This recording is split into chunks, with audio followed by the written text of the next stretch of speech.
The Canadian government just rolled out a massive GST rebate for first-time buyers. It's a $50,000 tax relief.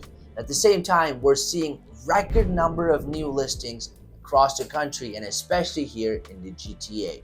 And Bank of Canada has decided not to cut interest rates. So with all that said, let's go over what this actually means for you. Hello everyone, welcome back to the channel. My name is Dilyar Murat. I'm a real estate broker here in the Greater Toronto area, and I make educational real estate content here on YouTube. Now, the reason why I do this is because I want you to use me as your real estate agent when it's time for you to make a move. So with that said, I'm trying to grow this channel, so I would really appreciate a like and a subscribe if you're watching this, because I'll promise you I'll drop a new video every week. With that said, let's get started.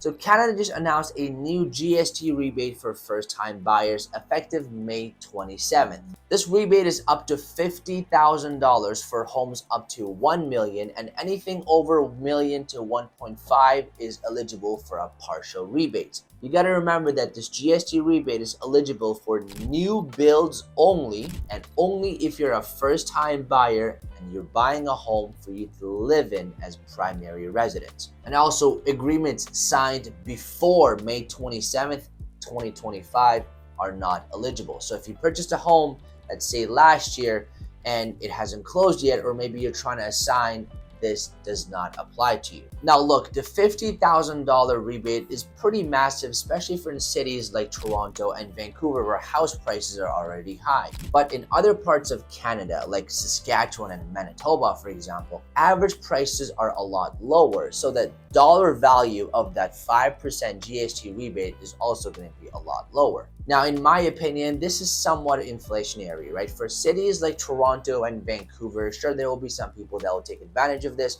but what it will do is it's just encouraging buyers to buy more properties.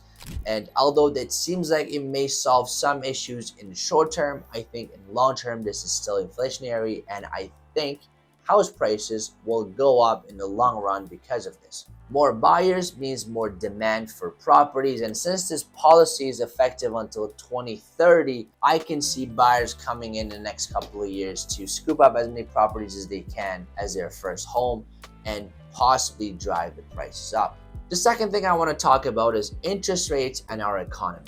As of this morning, Bank of Canada has decided not to cut the overnight interest rate. This means that if you have a variable rate mortgage, it's going to remain unchanged. Now, you got to remember that we've had so far 7 consecutive rate cuts totaling 2.25%. And the main reason why the Bank of Canada decided to hold its interest rates instead of cutting is because our GDP numbers looked really good in the first quarter of this year. It came in at 2.2%, which was higher than what analysts were expecting. Now, also, we just had an election last month where we now have a new prime minister. And with that, we're probably going to see new policies, new federal policies starting July or August. So maybe the policymakers or Bank of Canada is just waiting to see what will happen with those policies. But you got to remember that the GDP numbers that we saw, the numbers went up for the first quarter of 2025, not because of household spending. It went up because of exports, because Canadian companies wanted to export as many products as possible because of the threats of the tariffs and the trade wars. So what happened is essentially is that because companies wanted to export as much as and as fast as they can before the tariffs kick in, that artificially inflated the numbers. So the GDP numbers looked really good in the first quarter, but remember, that's not because of household spending, that's because of exports by businesses. So yes, even though the GDP numbers looked okay for the first quarter, I don't think that's going to continue, and I don't think that will be the trend moving forward. And as a matter of fact, by the end of the year, we will be in a recession. As you know, the unemployment numbers are already taking up month over month, and household spending is going down. Business spending has also slowed, so they're not hiring or investing as much as they've used to, and companies are laying people off left, right, and center. And for that reason, I think Bank of Canada will be forced to cut rates in the future. Now, maybe that will be 2 rate cuts or 3 rate cuts, but my prediction is that we're going to see at least 2 more rate cuts by the end of the year. But will that be enough? Let's say we get 2 more rate cuts by the end of the year. Is that enough for buyers to come out and start buying properties again? Well, that brings me to my third point, active listings. You see, we haven't seen this many homes for sale in the GTA ever. The number of homes for sale on MLS just hit a record high. Now we're currently, as of this morning, we're sitting at just over 31,000 active listings for sale across the GTA.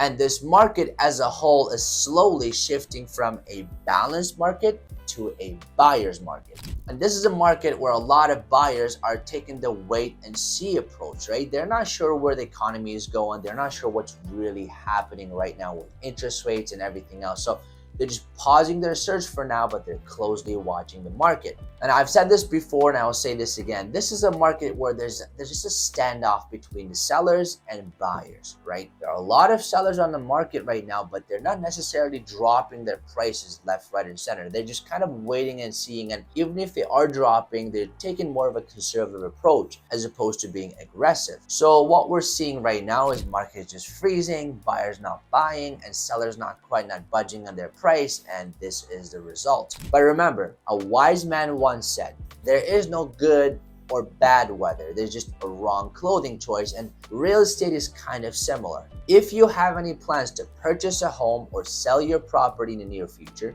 you need to have a professional walk you through every single scenario and every single step just to see if it actually makes sense to do what you're trying to do right now. And if you're thinking about doing that and you want to talk to me about your property in particular, you can do so by booking a meeting with me through a link in my bio. With that said, thanks for watching, and until next time.